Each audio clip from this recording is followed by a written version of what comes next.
JT, he's back, and we seem to have a gas problem in Genoa City. Stay tuned for this week's Restless Wrap.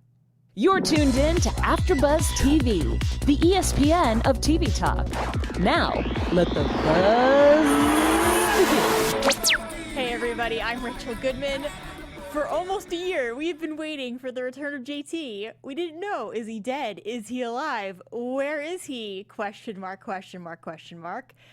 Those questions were answered. He's back. And so, let's go ahead and start talking about JT. But before we do, let me give a shout out to everyone in the chat. We've got Hubby Joe, Mary, Aaron Brody, and I think that's everyone in the chat right now. So thank you guys for joining. I will definitely keep reading your comments as more people pop in and have things to say. I also want to give a very happy birthday shout out to Bob Castro. Today is his birthday, so happy birthday, Bob. Thank you for being a very loyal YNR Restless Wrap fan. So yes, we hope that you are enjoying your special day. And what a better birthday present than to have JT around. We have Nita Smooches here. Hi, everybody. Mary, imagine waiting a year for what? Yeah, so we literally waited about a year to find out what was going on with JT. It was hinted. We knew that the actor was on set, so we had a really big, clue that something was happening beyond, someone else like Nick wearing a mask and pretending to be JT. We knew that it was beyond that there had to be a reason why the actor was back, and everything that was going on with the women. We know that not last week, but the week before, they were sentenced to jail, and so this week picks right back up with that. We begin the week with basically Ray and Nick and Billy, and they're all talking about what they're gonna do. Nick and Billy show up at Ray's apartment. They demand that he help the women. Meanwhile, we see the women being, I don't want to say carted off. There's probably a better word for that, but we see them being officially arrested and stripped down into their new transport uniforms for the jail. And as they're being taken away and driven to this jail, we kind of see, they don't know what's going to happen. They assume they're going to jail. Meanwhile, everything's going on with Billy and Nick and Ray. And there was a really interesting conversation. Just the way they set this up, we know that Ray has feelings for Sharon, and we know that Nick still has feelings for Sharon. That hasn't changed either. And so it was this very interesting dynamic when Billy and Nick, who have also hated each other in the past, have come together, and they go to Ray's apartment, and they pretty much demand that Ray needs to help them. And we don't really know the extent of what that's going to be at this point.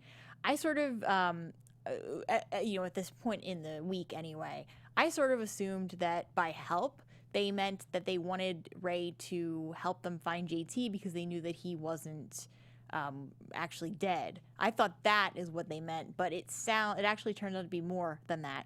One of the things we figured out this week too, or that was randomly dropped in our lap, was the fact that apparently a song that Katie was singing when she was kidnapped, and then, kidnapped, I guess we could put that in quotes. We're not really sure what happened exactly, but when everything with Katie went down and she came back out of the walls and she was talking to Billy again, apparently she started singing a song that only JT knew, that he had written and used to sing to Reed. And so that was Billy's big clue that JT actually wasn't dead. And we actually, on last week's video, we had a couple people talking about that. We had Marty Weaver saying, if JT's in the walls, wouldn't little Katie have recognized him? He dated and lived with her mommy, right? And so we actually had a little bit of a conversation with that. Alyssa Brown Carlton said, they said that she couldn't see his face, but wouldn't she have recognized his voice? So the way I understood it with that storyline with Katie is that she was, from the camera angle, we never saw JT, but the way that they angled the camera, it looked like we were looking through an adult's eyes down at Katie. And so she kept saying, oh, I won't tell anyone. Don't worry. It's our secret.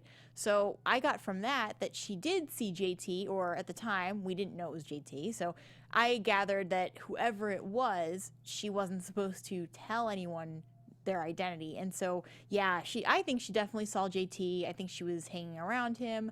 We don't really know what's going on with JT at this point. We'll get to it in a second here, but we know that there's something up with his head, that he had some trauma, and that it could be affecting the way he's thinking even more than before. But in any case, he's clearly not after Katie. He has an agenda of going after the 4 women, specifically Victoria and Nikki, who he has the most beef with. So, yeah, Katie definitely saw who it was, but obviously JT has a little bit of a heart anyway, and he didn't kill a child, which kind of surprises me, but not really, because we know what JT is really up to at this point and what he wants. Aaron Brody, we waited a year, build up for nothing. We knew JT was alive as soon as we saw his body was missing. Yeah, I agree with that. It was kind of annoying that it took them a year to get here, and I would have preferred if they had just told us, even if it was a month later, that would have been better. Mary can't take Phyllis anymore, always minding other people's business. Is she hoping Billy will take her back? Erg. Yeah, I got that too. Kind of to jump ahead a little bit here, Phyllis ends up following Billy to the cabin at one point near the end of the week, and it's like she can't just let it go. Like, she has to, I kind of sense she was trying to win Billy back too. Now that Nick definitely doesn't want her. That's the thing, is that this week, Phyllis definitely went back and forth. We saw her trying to cozy up to Nick again. Then we saw her trying to cozy up to Billy.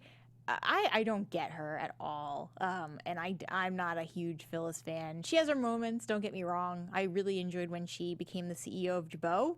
I liked how she stepped up like that. But after that week, she kind of lost my respect again. But I don't want to see her back with Billy. Hubby Joe, Ray had dirt on the dirty cops and arranged the escape of the 3 women he put in jail.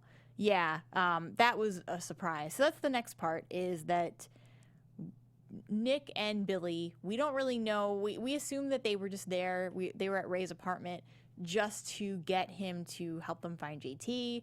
And they get Ray to believe them by talking about the song, and just the way that they were speaking with Ray, they convinced him that JT was still alive. And I think Ray at this point, after everything that he's been through, he's ready to start seeing the other side of things, and that, especially after hearing Victoria's testimony, Ray knows what's happened. He understands that, yeah, maybe even if it was a murder, that it was a murder out of self-defense, and that it really wasn't their fault, and that they shouldn't be in jail for murder. So Ray is definitely on their side at this point, especially with Sharon.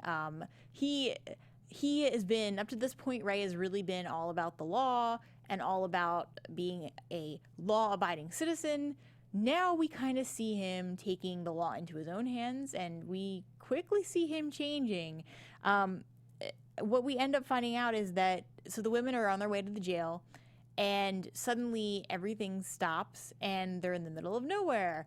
And they start freaking out because they don't recognize anybody. They're just stopped there. The cops are saying, it's all right, come on, get out, get out, get out, get out. Nick shows up and says, yeah, you're good. Like, don't worry, don't freak out. We're okay. We're just going to take you to the cabin.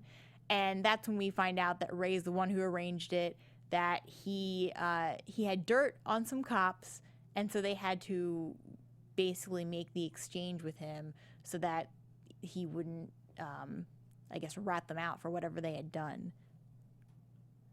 Matthew Kennedy says, hallelujah, with thankful hands. Hallelujah, the storyline is finally over.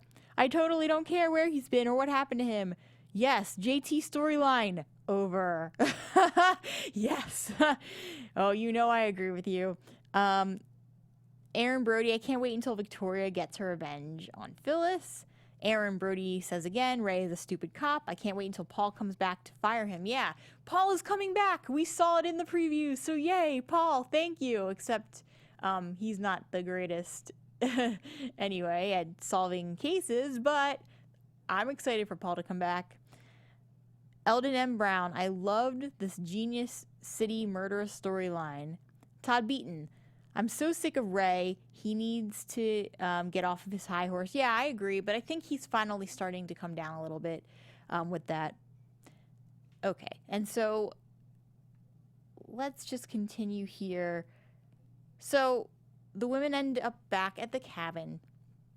Meanwhile, everything going on with Ray back at in Genoa City, he is trying to diffuse the situation with Christine, who already senses something's up because, you know, it doesn't take long. They figure out, as in the Genoa City law enforcement figures out that there's been a break and that there's 3 fugitives on the run and it's on the news and it's everywhere.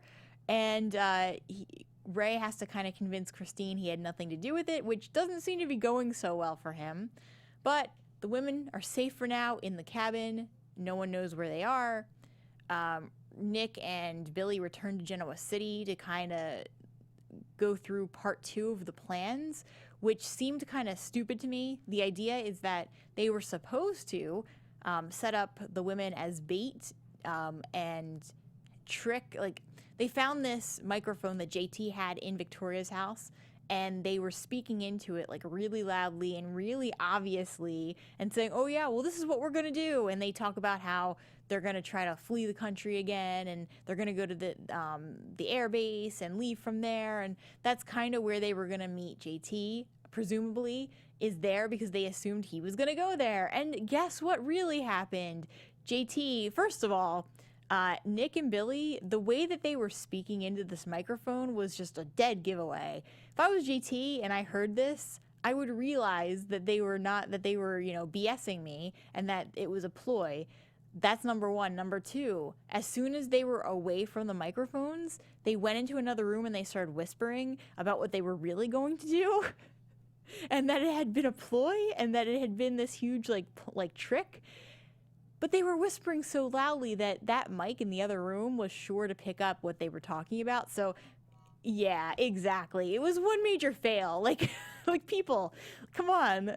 Like, at least if you're going to talk about it being a plan, leave the house, go somewhere else. Don't say it's a trick and then walk to another room and reveal exactly what, you know, what's going on. It didn't really matter anyway.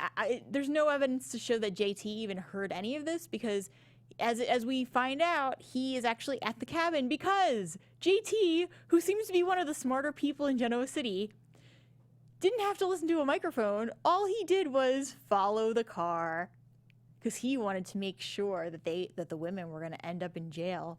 So JT knew exactly what was happening, when it was happening, and he was ahead of them. And yeah, while Nick and Billy spent time figuring out this plan that didn't end up even coming to pass anyway, it gave JT all this time to do what he was going to do, and basically he ends up there at the cabin. He ends up somehow, we don't see how he hurts the first guy, but the security that they have walking around the cabin, JT ends up knocking one guy out, taking his clothes. He knocks the second guy out. And it's so creepy how they do it because at one point you see this security guard walking around the perimeter and you don't see his face. You just see the uniform. And then all of a sudden the camera flashed up and it was JT. And that was the first time we saw him. That was like the big reveal. You kind of knew already. You kind of assumed, but that was the huge reveal that, yes, JT is back. Yes, he is watching them. They are not safe. Nobody is. I'm loving the sound effects today. So that's kind of where we are with JT. There's a little bit more. Let's check in with the chat first. Mary, how stupid was it that the ladies were tied up and JT on the ground? I was screaming at my TV, run. Instead, no. Okay, so yeah, that brings me to a really good point. So to finish off the storyline for this week with JT, he ends up confronting all of them. He steals their phone. He cuts the power. He stomps on the phone so that, okay, first of all, why did they only leave the women with one phone? Why? Why did they leave them with one phone? Leave them each with a cell phone? I mean, I get it. Like, maybe first of all, they probably knew, Nick and Billy knew they were doing this.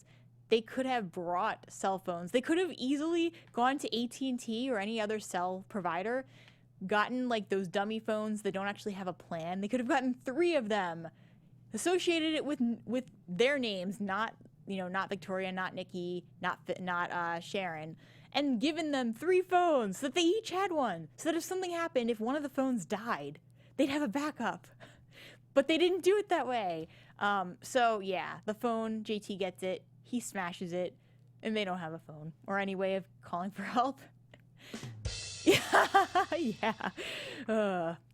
And he ends up confronting them. He brings them in, and he's like chastising them the whole time, telling them how he enjoyed watching them squirm for a year, freak out thinking he was dead. We find out that what happened was he was buried alive, yes. And he made it a point to say, do you have any idea what it's like to be buried alive? And the thing is, hubby Joe and I had just watched Kill Bill Volume 2. And so if there's any movie that shows you what it's like to be buried alive, it's that movie.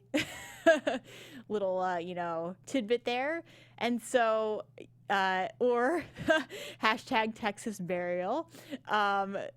Thank you, Steve, the engineer.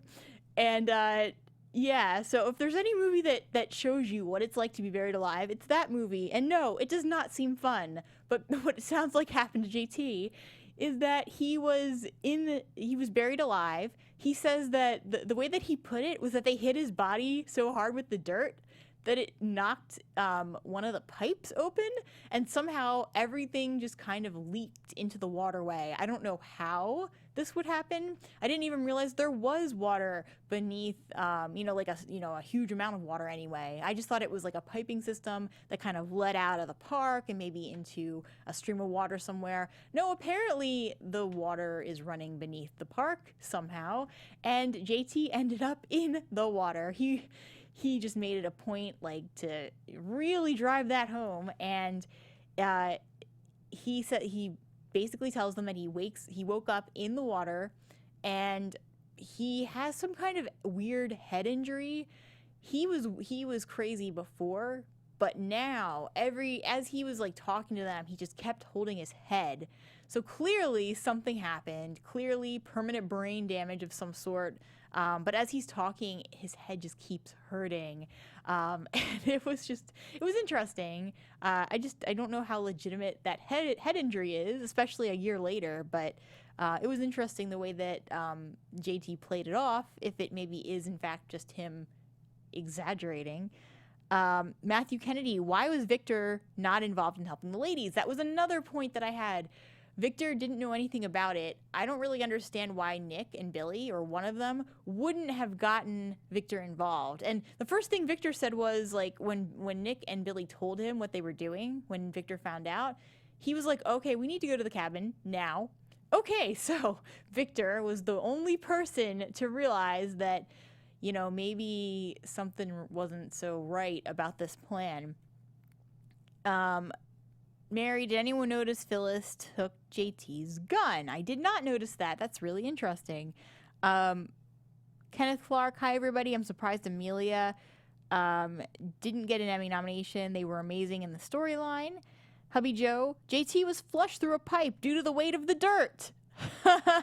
Nikisha Jones, he went off and had his rant. Yes, he did. Hubby Joe, flush your problems down the drain. Ha ha ha. Matthew Kennedy, so this whole time he was by himself, thinking face. I don't believe he's working alone. Yeah, I don't think so either. And that made me think maybe it's Tessa helping him, but he is definitely not working alone. Definitely not. Nikisha, only in Soapland can they have you thinking someone is dead, but they're not. Bob Castro, hey everyone, sorry I'm late. I couldn't find the show on the page. Had to go to the next episode to find it. Hey Rachel, Joe, and everybody, happy Sunday. This is Bob Castro, the guy who has the birthday today. So happy birthday again, Bob. Kenneth Clark, he just agrees with Nikisha. Okay, so final moments of the JT storyline, and this is what I believe it was Nikisha mentioned this earlier. The JT ends up making the women tie themselves up, and he's going crazy. He's on this long-winded rant. He ends up knocking a gas pipe in the fireplace, and gas starts leaking into the room. And I'm like, okay, one of two things can happen with this storyline. So either they're trying to say that they're all going to suffocate from the gas, or as Hubby Joe pointed out, maybe there was going to be some kind of explosion and a fire, and that's how things were going to end. But no, like, they knocked the gas, and then it was really clear that, JT ends up unconscious. The other women, this is the part that boggles my mind. They're tied up, right? But that doesn't mean that you can't hop out the door. JT has passed out. If it were me and I was tied up, and it isn't like they were tied up with rope or anything, they look like not twisty ties, but like the ties that you use to kind of clamp wires together. That's what he made them put around their arms and their legs. Okay, so if it's me and there's gas coming into the house, I'm going to get up and I'm going to start hopping toward the door. And I'm going to at least try. I'm going to make a valiant effort to get out of the house. They just sat there and just kept choking. Like, okay, guess we're going to die now.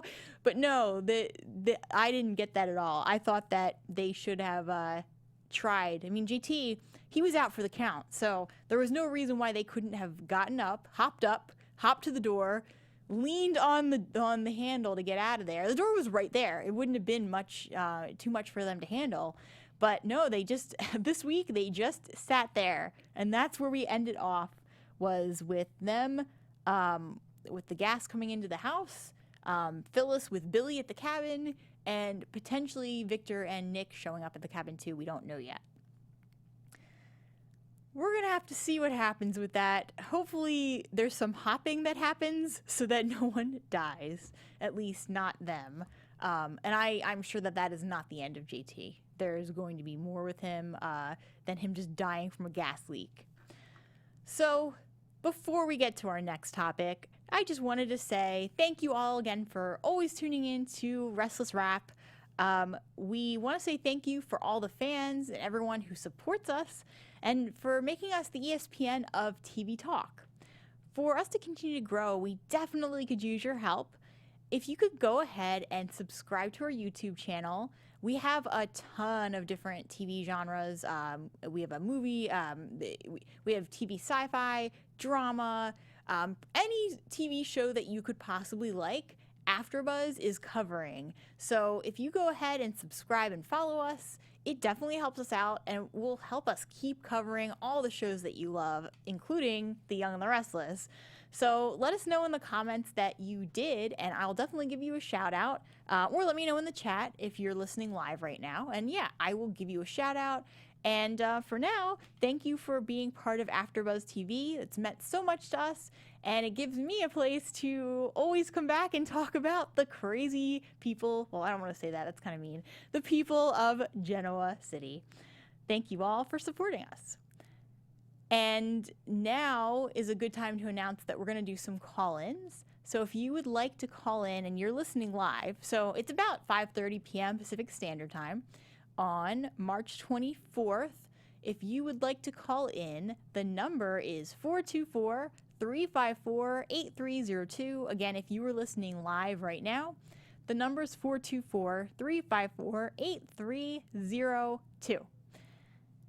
I think it's about time that we move into everything with Lola, because we had everything going on with JT, and then Lola. They only had 3 episodes this week, but they jammed a lot of content into those 3 episodes. We have a couple comments here too. Aaron Brody, this is so stupid. It would make more sense that he just dug himself out of the grave. The grave wasn't that deep down. I agree. It didn't. First of all, I don't work in construction, so take what I have to say with a grain of salt when it comes to how someone would fall into a waterway from being in the middle of the ground. I don't know if that's even, if there's a pipe there and they break the pipe, then where is he? There's a pipe there for a reason. The water is not there. The water is just kind of like the conduit for the water to go through. So even if the pipe was broken, where's his body going? There's too much dirt there. If anyone can understand this or explain this, I would love to hear. But that's my thinking, is that the way that JT explained it, that he fell through the water, that, I mean, unless they're saying that the water somehow pushed all the dirt down, no, I don't buy this. It just doesn't make sense. I will go along, like, I will suspend my understanding of reality for the sake of the show and for the sake of what's going on, to say, okay, fine, he's alive, great. But realistically, I don't buy it. It doesn't make sense to me. We have a lot of people saying happy birthday to Bob, so that's awesome. Nikisha Jones, they just sat there. I guess they didn't know what to do. Yeah, well, that's... You would think that one of them would say, come on, everyone, jump. But no, this did not happen. Aaron, Brody, right, Nikisha, like, he's knocked out, so run and leave. Why are they still sitting there? Nikisha, I guess they were in shock. Yeah, I mean, I get it. I mean, I've never been tied up with a dude threatening to kill me, so I can't speak from experience, but I would just guess that if I was in their shoes, I wouldn't be sitting there. I would be trying to get out of the ties. I would be doing something, not just like looking like, oh, okay, great, gas, we're coughing, we might die. Aaron Brody, how can people be so smart to run a company but so dumb to get out of a chair? Yeah, I agree with you. We have a comment about Summer. Todd Beaton says Summer has no respect for herself. Yeah. Matthew Kennedy, I see Sharon still has love eyes for Ray even after he sold her out. I want Nick and Sharon back together. Yeah. And then we have Michelle P. Hi, Rach. Can never get you live, but wanted to pop in quick and tell you I love your update. I always rewatch on Sundays. Awesome. Thanks, Michelle, for popping in. Good to have you on the show. Speaking about Sharon, though, we can touch on that really fast and then get into everything with Lola. But with Sharon, yeah, we did have some like a really nice moment between Sharon and Ray. I want Sharon and Nick together too. They're my endgame couple on this show, or one of the endgame couples I hope happens. But if they don't, I am kind of warming up to Ray and Sharon, especially after this week. Especially now that Ray has gotten rid of Mia, and we've seen everything with him coming around and getting the women out. We sort of ended on them having a call saying they were going to talk about things after the fact. So sounds like they're going to end up getting together, is my assumption at this point. If the women if their name is cleared, I don't know how that works since JT is actually alive, because they still, okay, even if it was self-defense, Nikki still attacked JT technically, so they could be tried for something, maybe assault, not murder, but it would still, what do they do, retry the case? But yeah, he's alive, so we'll see. Crazy mess, which I guess should be expected on a soap, but yeah, Matthew Kennedy says Team Nick and Sharon. Okay, so Lola, we had a lot going on with her this week too. This week was, they started right back up. We had 2 weeks ago, we had the wedding of Summer and Kyle. This week with, they started it right back up with Kyle and Summer the next morning after they slept together. Kyle looked like he was about to leave and wasn't going to say anything to her. And she was like, okay, like, I felt bad for Summer, to be honest. She's done things I don't like, but when it comes to this relationship right this moment, I feel bad for her because we know that Kyle still loves Lola and that he's doing all of this for her. And now it's like, yeah, like on the one hand, I agree. Summer doesn't have any respect for herself, considering this whole marriage was supposed to be a sham and not real, and she had to force him to marry her under these terms, but kind of. I mean, even though Kyle's the one who brought it up, but I still feel bad for her because they did share what appeared to be a very romantic moment before they cut. And now here he is the next morning, walking out the door, probably to go see Lola. But that in and of itself also didn't make sense because You would think that he'd wait for Summer to go to the hospital to make sure that she would actually be going through with the surgery. Excuse me. Excuse me. Sorry about that. Allergy season, at least for me. But yeah, so he was about to leave right out the door. In the end, they go to the hospital.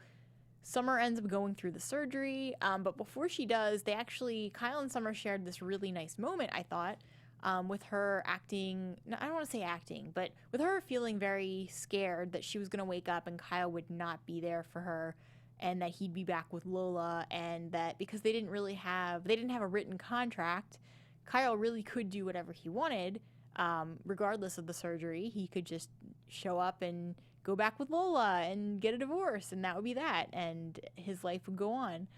And Summer's like, yeah, now I'm feeling like an idiot. Victor, my grandpa would kill me without getting this into paper. But Kyle believably reassured her that he would be there with her when she woke up. So he has a moment with Abby where Abby's still trying to figure out what's going on and why he's here. And Kyle surprisingly sticks to his story. I thought at one point he was going to cave with her and actually tell her the truth, but no, he stuck to his story. He was not going to break that. And so I feel like Kyle is going to stick to his deal with Summer.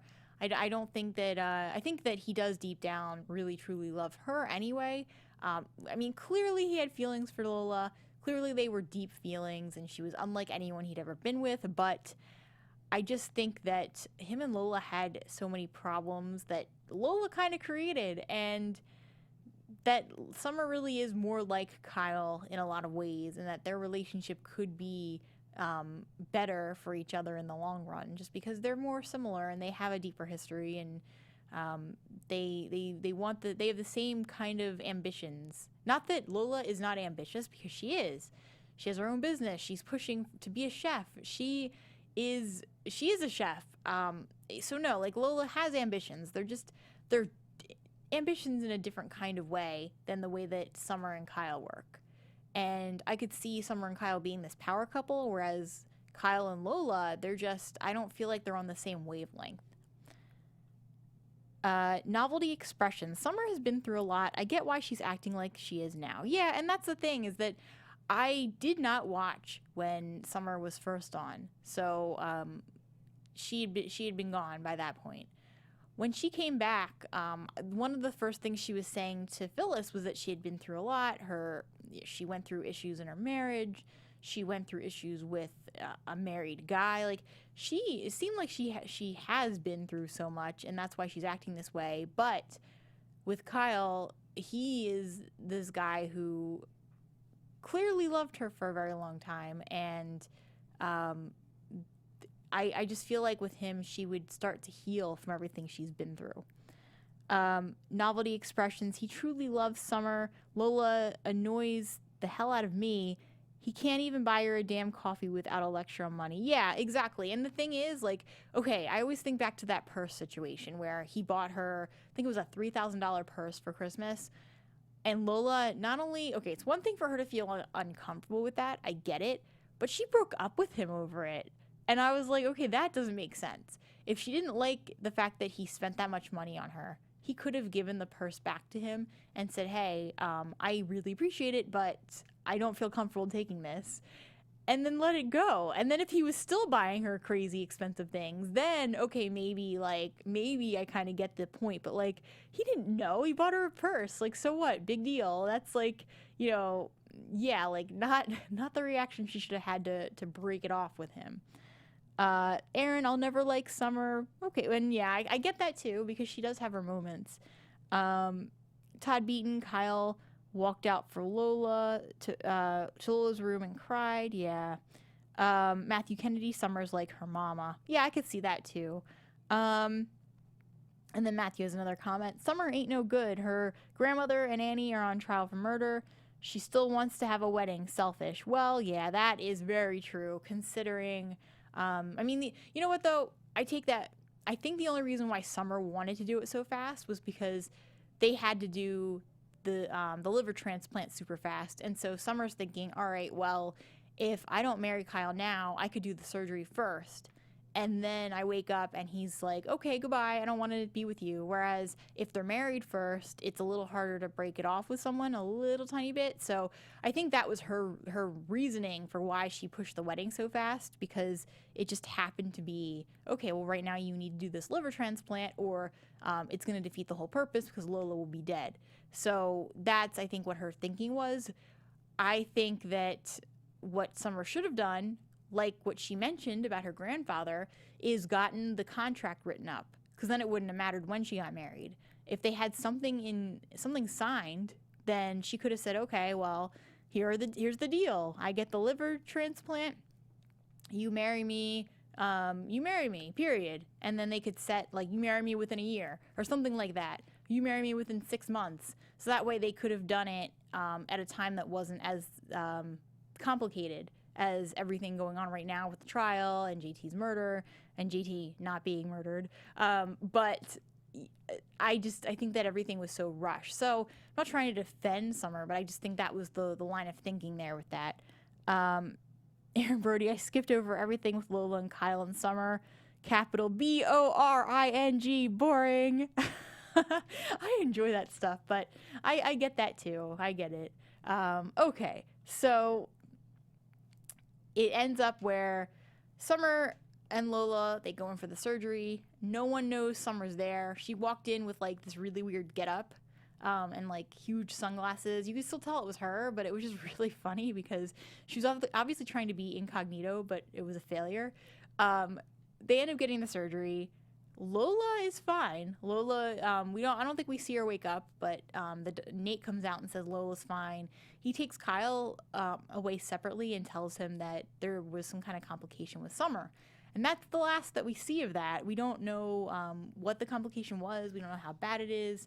I couldn't see them killing her off, though. It just doesn't, I mean, maybe, but she isn't like a random, like I remember with Juliet and even with, I think his name was Zach. It was definitely Zach, the guy who was leader of the sex ring, and suddenly Zach was shot, and then we didn't see him die. He just died, and we were told that he died. And the same thing with Juliet. We were just quickly told that she died, and then it just happened. Unlike everything with Hillary, we actually saw it drawn out. We saw her with Devon, and we got to actually spend time with the character as she was passing. And I feel like if Summer was actually going to pass, they would probably do it more like that, where we would spend more time with the character. Not to say that this won't happen next week, but I just feel like it's one of those things where certain characters, they're not just going to be dead and gone. You're going to be there with them as they're passing to give them their final moments, to give the actor, too, final moments on the show. Matthew Kennedy, when does the new writer start showing? That's a really good question. I keep hearing rumors, so I'm not 100% certain when. If anyone knows the date, please definitely let me know, either now, live, or if you're listening after the fact, definitely drop a comment too, and I can read that next week. As far as I know, when we were watching this week, though, we saw Mal's name still on the credits. So, Aaron says, I think in April. Okay, cool. So they're kind of gearing it up. They're kind of ending some of these storylines, setting it up for the new writers. Last thing to mention about everything with Lola, and when this really isn't Lola, but the Rosales family in general, this week we found something out with Mia. We did not know this before when the heating went out earlier in the year and Mia and Arturo were together. Apparently, he came back and they slept together. We didn't know this until this week. It was like a bomb was dropped on us. But yeah, so apparently they slept together while Arturo, I'm sorry, I'm not going to try to roll the R again. While he was still with Abby, he went back to Mia and they slept together. And yeah, craziness. I mean, I'm not surprised. I was surprised, but thinking about it, it makes sense because you can feel how drawn he is to Mia. And he kept saying, hey, that night it's not going to happen, blah, blah, blah. It's not going to happen again. He kind of did hint at it. So it was an interesting thing to throw in there. And we have Matthew Kennedy, Mia, she's still pregnant. That was actually something I was wondering. We saw a little scene with Mia where she was trying to pretend to be pregnant with Ray to keep the marriage together. And then we saw a moment where they were in the hospital, and it looked like Mia was going to pay a pregnant woman for her urine to take the test to make it look like she was pregnant. But what I'm wondering now, and what it sounds like Matthew's wondering as well, is if she actually is pregnant and that it was Arturo's baby, and all along she was really pregnant, and for some reason maybe Mia didn't even realize she truly was pregnant, but it's going to turn out that she is, and it's Arturo's baby. And we saw in the previews for next week that he goes to tell Abby that he slept with Mia, and Abby seems to have a wonderful reaction. I'm excited for that scene, let me tell you, but it was just a really quick preview that they showed. Novelty Expression says that's super random. Like, why show us all the moments they had, then have them hook up off screen? Yeah, exactly. They might as well just show it in present. They should have just shown it. I think it would have been better when they were together before. Maybe the writers didn't know if they wanted it to happen, though. And that's why it didn't actually happen. I think it was back in February that all of this went down. So yeah, I think it was like middle of February, and they probably just didn't know if that's what they wanted. Okay, so let's talk about, before we get to our law moment, let's talk about one final tiny little storyline that's going on, and that's with Carrie. We know that everything with her, that she's trying to cause a war between Phyllis and Jack. And all we really got from her this week was that she, instead of being with Jack to be with him, it seemed like she was there to get information, and it almost felt like he knew, and that he was getting a sense that something wasn't quite right. Okay, so our law moment then, and then we'll get to predictions. I had two. I mentioned this already, I had Summer walking in with sunglasses and a hat into the hospital to be incognito. I laughed because it was like, okay, Summer, it's obviously her. She's probably worn those sunglasses before, but she had a ball cap on and sunglasses, and it was just like, I felt like I was looking at an actor who was trying to be incognito, who really wasn't doing a good job at it. And yeah, like, she should have had like a blanket on and maybe a wig. Then that would have been a little bit better. My other law moment had to do with Jack and Carrie. It was when Jack popped out of the fort that he built for the kids. And we don't know this yet, but we just see a fort, and Carrie walks by it, and Jack pops out, and he starts roaring really loudly. And it was hilarious. I died. So that was... Jack, last week he was MVP for being a stand-up gentleman. This week he's MVP for his lion roaring skills. So a round of applause for Jack for making MVP 2 weeks in a row. Let's get to our predictions. And now, your AfterBuzz TV predictions. So... Matthew asks, who's Carrie working for? Which is a great segue into my first prediction. I think Carrie is working for Ashley. And one of the things, when we were watching the trailer for next week, they said there's going to be a really shocking twist. And the trailer tried to make it look like it's tied in with the JT storyline. But I think that it's not. I think that the twist is going to be that Carrie's working with Ashley, and Ashley is coming back to Genoa City. So that's the first thing.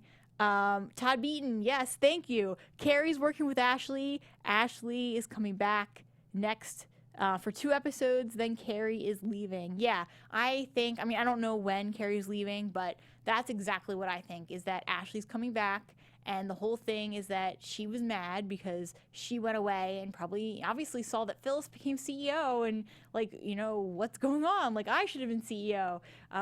And so, yeah, she probably wanted to cause a problem between them, between Jack and Phyllis.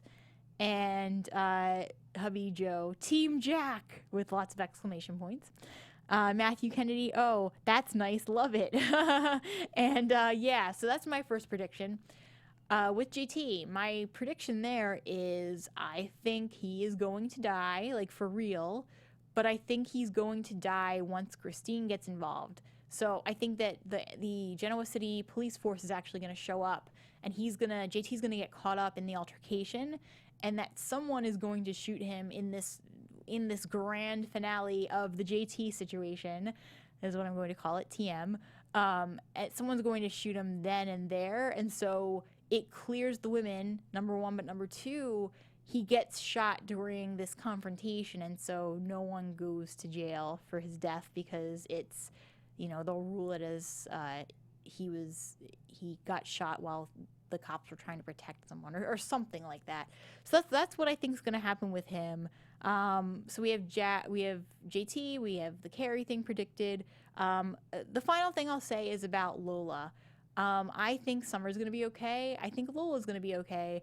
I think that what's going to happen is Summer's going to have to be with Kyle's going to have to be with Summer for a while. She's going to be bedridden just like Lola. And somehow, as Lola's getting better, she's going to walk in and see Kyle with Summer. And Lola it's going to be like putting two and two together. Lola's going to realize, oh, that's what happened. Kyle married her, so she'd be my donor. That is how I see that wrapping up. Let me check in and see if there's any other comments in the chat before we end today's show. Aaron Brody says, of course Mia's not pregnant now. She will be, that she slept with Arturo, and then she'll pass it off as Ray's baby. So gross. Yeah, because that's her endgame now. She wants Arturo to help her get back with Ray, period. And Eldon M. Brown can't go to jail for the same crime twice. Double jeopardy. Okay, well, that being said, my name is Rachel Goodman. You can find me on Instagram or Twitter at Rach Goodman. Also, if you want to go over to Facebook and like our at Restless Rap page, I always post the link to the show there. And if you have comments, I will read your comments live on the show.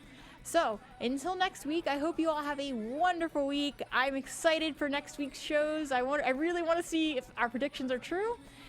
Until next time, have a wonderful week.